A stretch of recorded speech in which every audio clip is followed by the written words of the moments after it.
Coach, what did it take to grind this one out? Yeah, I mean, I think overall we just defended enough. We finally started scoring the ball. First and third quarter, we scored the ball super stagnant and careless in the second and fourth. And then we built ourselves a nice lead, fortunately, but they had nothing to lose at that point. They started getting comfortable, knocking down shots, went on a run, and fortunately, we got Kevin the ball in this spot a few times and was able to seal it. What have you seen in the team's overall physicality so far this first handful? Yeah, I'm proud of the guys. They've we're a small team for the most part. Well, we've fought together. We've improved defensively. I think we're our defense is ahead of our offense, which I don't think anyone was predicting coming into the year. But that makes me happy, and I think our guys can kind of feel a sense of pride in each other that they are defending. Steve, I think you scored 39 in the first half and then matched in the third quarter. What sort of work offensively in that stretch? We just got back to what we want to do, which is get into early action, get off the ball, attack the paint. We didn't get very many paint touches in the first half, especially in the second quarter. I think we had one rim attempt, and we got to try to get in the paint and collapse the defense and play from there. So I thought we did a better job of that.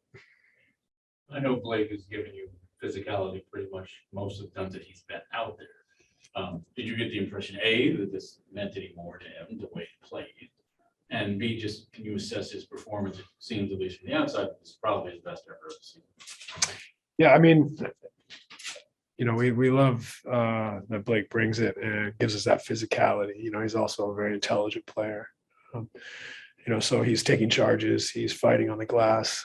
He understands our concepts defensively, and I thought offensively tonight he helped us with some screening and some, I think he made a three in some rolls and finishes and just made a lot of hustle plays for us. So he's somebody that we've come to rely on and count on, and I thought he was great tonight.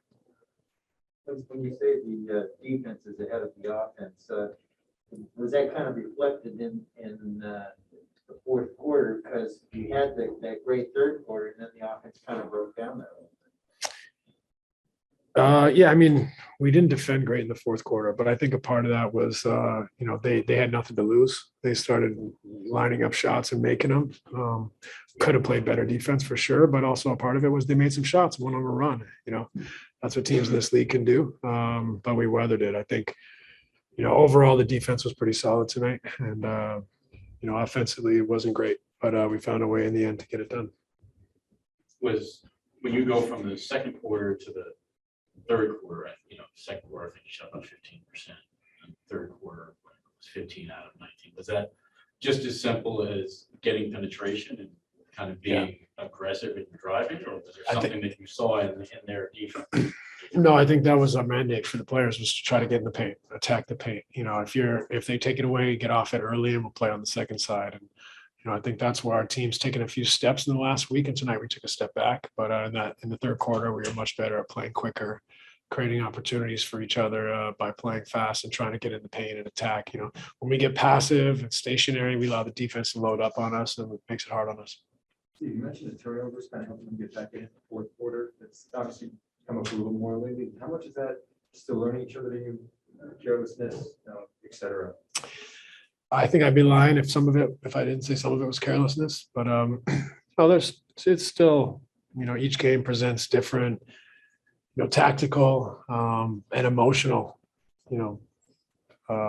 problems that you have to solve. And sometimes I thought that emotionally we got a little bit off kilter and weren't making simple, clear-headed decisions, trying to make home runs or just careless with it. So, it's a good lesson for us. I think the positive is we found a way to win, and the negative is that we still realize we have a lot of work to do, but it's been a good week for us of building, getting towards better basketball offensively. Obviously we had two good offensive quarters tonight, but really two poor ones as well.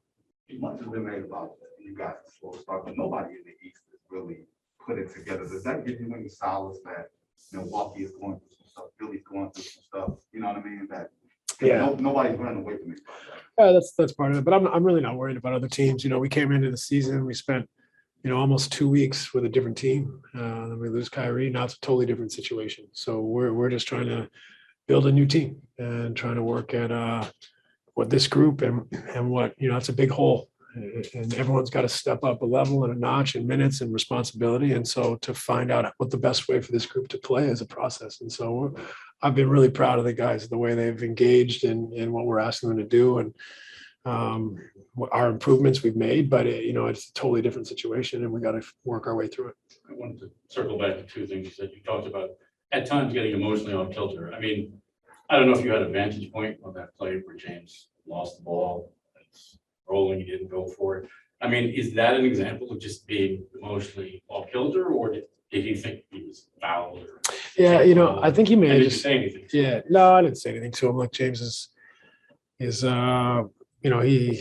I think at that moment he was tired and made a mistake, and he owned up to it. He said he made a mistake. I don't need to tell him that he made it. He knows he made it, and stuff happens, and it's about how you respond to it. And we responded and found a way to stay on top and win the game. But that's the NBA. You play 3-4 games a week. You're going to have games where emotionally or physically or tactically you're not sharp. And tonight we weren't as sharp as we needed to be, but defensively we scrapped and won the game down there. And you mentioned being without Kyrie. And obviously you were coaching. The mayor was on CNN talking about the vaccine mandates and specifically asked about Kyrie, and his response was, well, in essence, the city, we're not changing any mandates because of Kyrie. I hope he comes back and plays, but we're not changing anything. And it's up to the league and the team and Kyrie to work this out together. I'm just curious whether you thought, well, having been told that, what would be your reaction to that? And do you have any more hope for Kyrie coming back to play than maybe you did a week ago, 2 weeks ago? My reaction is no surprise. I didn't expect the mayor to change the mandate. We just got to focus on our team. If we could have Kyrie back, we'd all be, ecstatic. But we focus on our team. We keep building. We keep growing, and hopefully we'll be a really good team at the end of the year.